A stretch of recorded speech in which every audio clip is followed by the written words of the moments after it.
When both you and the narcissist go silent, the world doesn't calm down. It detonates, because in that moment, someone finally loses control.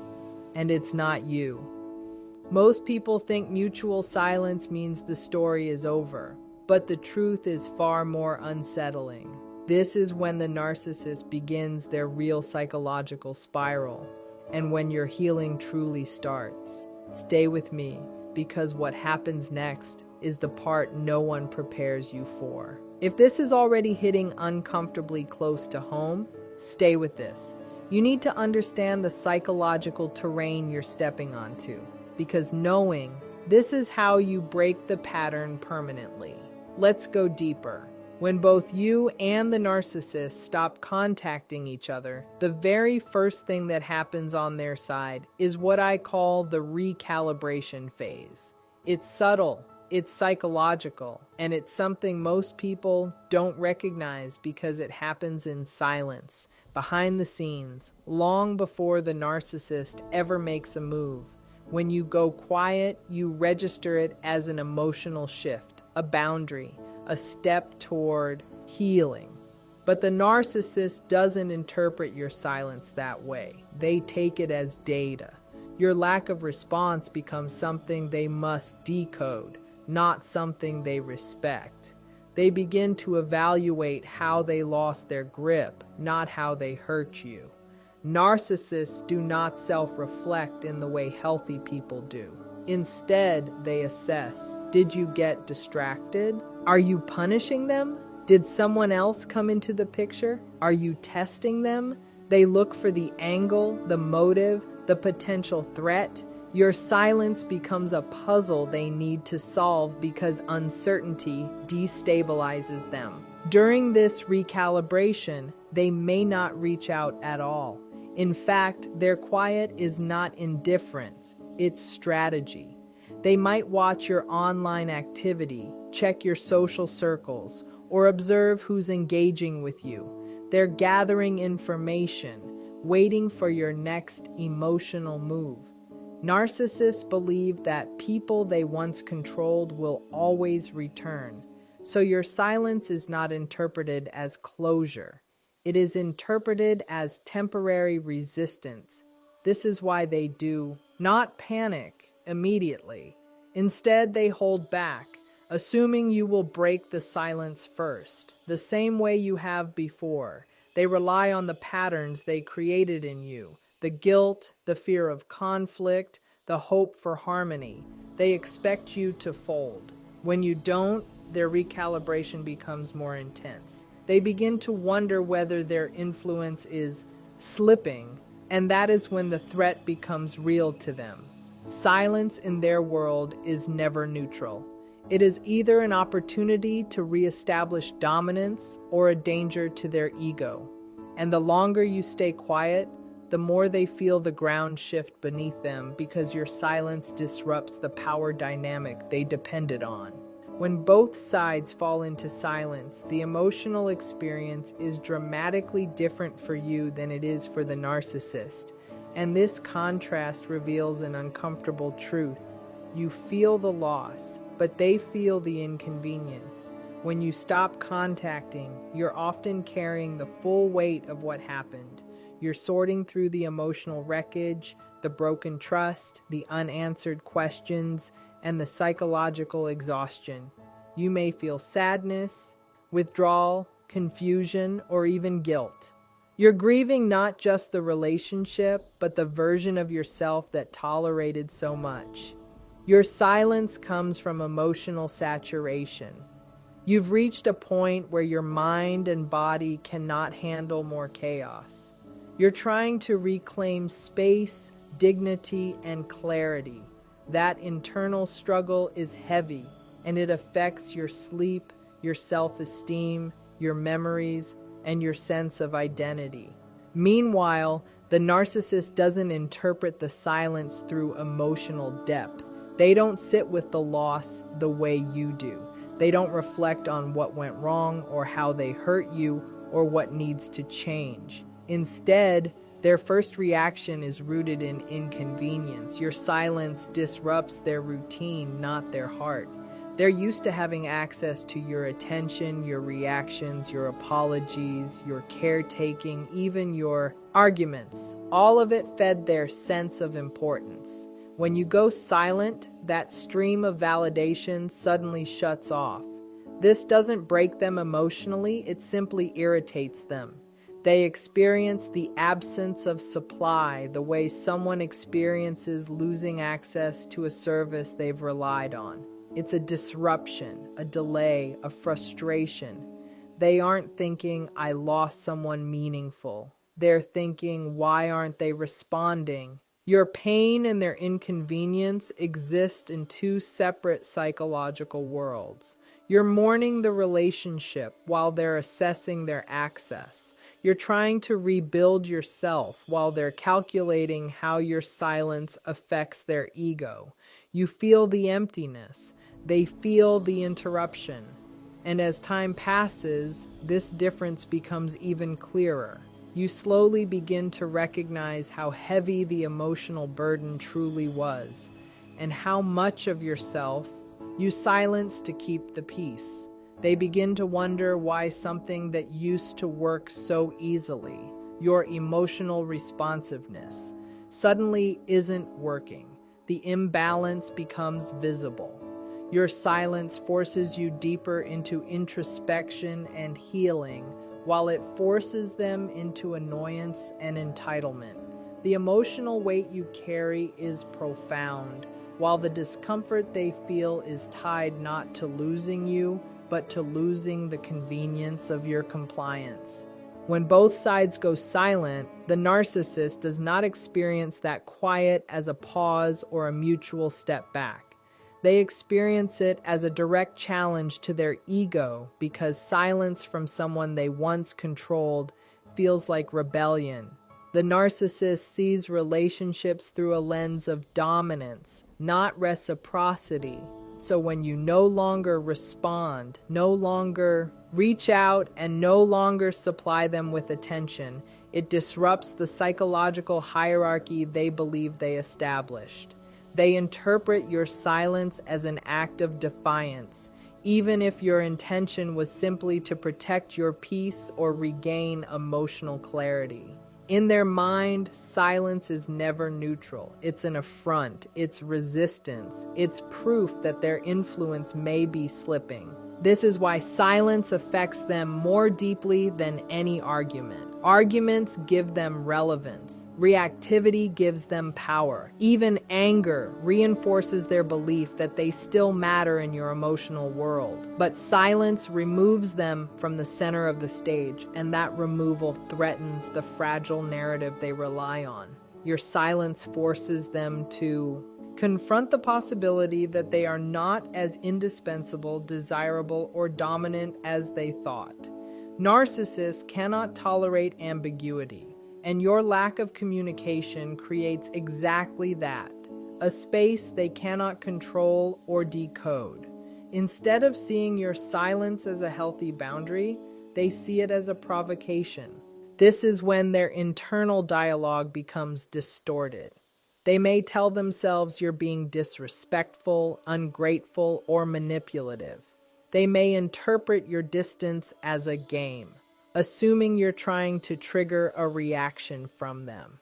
Their ego leads them to believe that your silence is a tactic, not a sign of exhaustion or self-protection.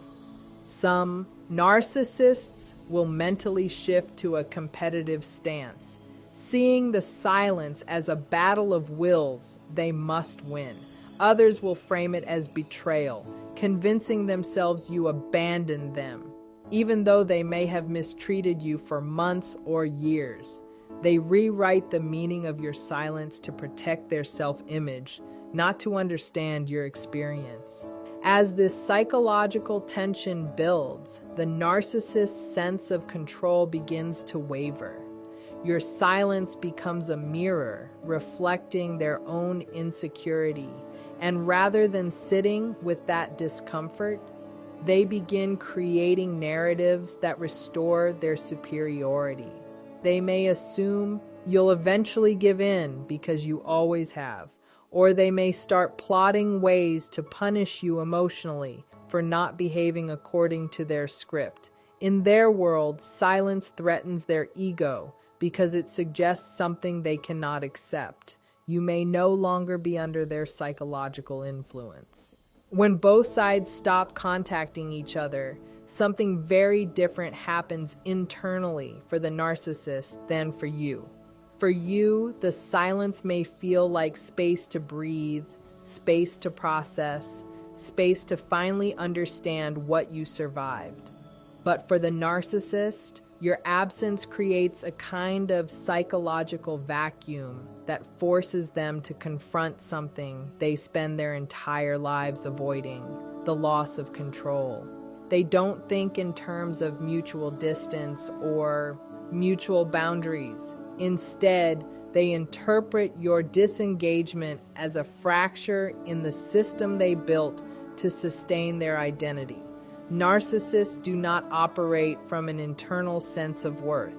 Their self-esteem is externally constructed, held together by the reactions, attention, and validation of the people in their orbit. You were part of that system. Your emotions, your responses, your pattern of returning after conflict, all of that reinforced their sense of superiority and influence.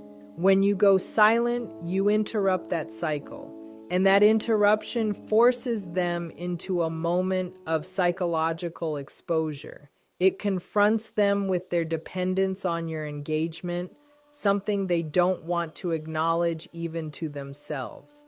They built a narrative where they were the dominant one, the one in control, the one calling the shots. Your silence challenges that story. It signals that you may have stepped out of the role they assigned you, and this destabilizes their carefully managed identity. Without your reactions, they have nothing to push against, nothing to manipulate, nothing to use as evidence of their power. This absence becomes a threat, not because they care about the relationship in a meaningful or emotionally mature way, but because it disrupts the foundation of control that allowed them to feel significant. This is the moment when their internal state becomes restless. They may begin replaying past conversations, searching for signs they missed. They may wonder if someone else has taken their place. They may start scanning for ways to reassert dominance, even if they still haven't contacted you. The silence becomes louder for them than it does for you, because they don't know what's happening on your side. That lack of visibility robs them of the illusion that they can predict your behavior. They are suddenly outside of your world, not at the center of it. And that loss of centrality is psychologically intolerable for them. Their mind shifts from arrogance to anxiety, from entitlement to suspicion, from certainty to instability. And all of it is triggered by something as simple as your absence. When both you and the narcissist retreat into silence, it may seem from the outside like nothing is happening. But internally, the narcissist begins moving through a predictable series of compensatory behaviors designed to restore their sense of control. One of the most common reactions is their attempt to fill the void your absence created through hoovering, baiting, or triangulation. These tactics aren't random. They're psychological tools the narcissist uses when they feel their influence slipping. Hoovering happens when they realize your silence isn't temporary. At first, they assume you'll return because that's what they've conditioned you to do. When you don't, the panic starts. Hoovering is their attempt to pull you back into the cycle, not because they value you emotionally, but because losing you threatens their ego's stability. They may send a soft message, a nostalgic memory, or a crisis-centered plea. They may appear remorseful, reflective, or unusually attentive. They adjust their tone to whatever they think will work because the goal isn't reconnection, it's reinstating control. If hoovering fails or feels too vulnerable for them, they shift to baiting. Baiting is designed to provoke an emotional reaction from you, whether positive or negative. Narcissists don't care which direction your emotions go. They care about being the cause. They might post something online aimed at triggering jealousy, send a sharp or dismissive message to get you angry, or create unnecessary drama that forces you to respond. Any reaction, even a negative one, restores their sense of relevance. Silence strips them of power, so baiting becomes their way of poking the wound they created, hoping you'll bleed just enough to remind them you're still accessible. When those strategies don't work, they escalate to triangulation. This is where they bring in someone else, an ex, a new partner, a friend, a family member, not for genuine connection, but to craft a narrative that puts them back in control. They might flaunt a new relationship, hint that someone else appreciates them more, or exaggerate your silence to appear like the victim. The entire point of triangulation is to make you feel displaced, insecure, or replaceable. It's meant to lure you back into defending your worth or reestablishing your position in their life. These behaviors aren't proofs of love. They're proofs of dependence. The narcissist relies on external supply to maintain a sense of identity. And when you withdraw that supply, they scramble for ways to patch the hole. Hoovering, baiting, and triangulation are their attempts to regain psychological dominance, not emotional closeness. They're reactions born from fear, entitlement, and ego disruption, all triggered by your silence. When the silence stretches on both sides, something profound begins to unfold that most people don't expect. While you may interpret the quiet as a step toward peace or closure, the narcissist experiences it as a growing sense of unease. Your silence is not interpreted as calm, it's interpreted as a loss of control. And because their identity is so heavily dependent on the reactions of others, especially people they once pulled into their orbit, the absence of your response triggers a kind of internal alarm. What becomes important here is understanding that your quiet is not their peace, it's their panic. Narcissists rely on emotional stimulation from others to maintain the fragile structure of their self-esteem. They need attention, admiration, conflict, drama, anything that places them at the center of someone else's emotional world. When you stop supplying that energy, they feel an internal collapse beginning. They don't know how to regulate themselves without external feedback, and your silence deprives them of that feedback. This creates a psychological chain reaction. At first, they may try to dismiss your silence, pretending it doesn't matter. They may act unbothered, detached, or even relieved, but this is a defensive facade. As time passes, the quiet becomes harder for them to ignore. Without your attention anchoring their inflated self-image, they start to feel insignificant, overlooked, and irrelevant. These feelings are intolerable for them because they strike at the core of their biggest fear, being ordinary, invisible, or unimportant. While you may be using the silence to gather strength or rebuild your sense of self, they experience the same silence as an emotional void that threatens their entire identity. Your nervous system begins to calm without the constant tension or unpredictability they brought into your life. The fog lifts. You start to recognize your worth and reclaim parts of yourself that were suppressed. You find clarity in the quiet while they find chaos. This Contrast becomes even more stark the longer the silence continues. They might begin ruminating, replaying interactions, imagining scenarios, or inventing reasons why you're no longer engaging. The uncertainty gnaws at them. They don't miss the relationship. They miss the reflection of themselves they used to see in your reactions. And so, while your silence is healing, theirs is destabilizing. You find pieces of yourself returning. They feel pieces of their constructed identity slipping. What feels peaceful and necessary for you becomes agitating and threatening for them. This difference in experience is what ultimately exposes the imbalance that existed all along, showing you that the quiet sets you free while it slowly unravels them internally. When the silence settles on both sides, something begins to shift inside you in a way that often feels slow, confusing, and strangely relieving all at once. Your nervous system, which has been living in a state of constant alert throughout the relationship, finally gets a chance to stop bracing for the next emotional blow. Narcissistic relationships create a chronic state of hypervigilance.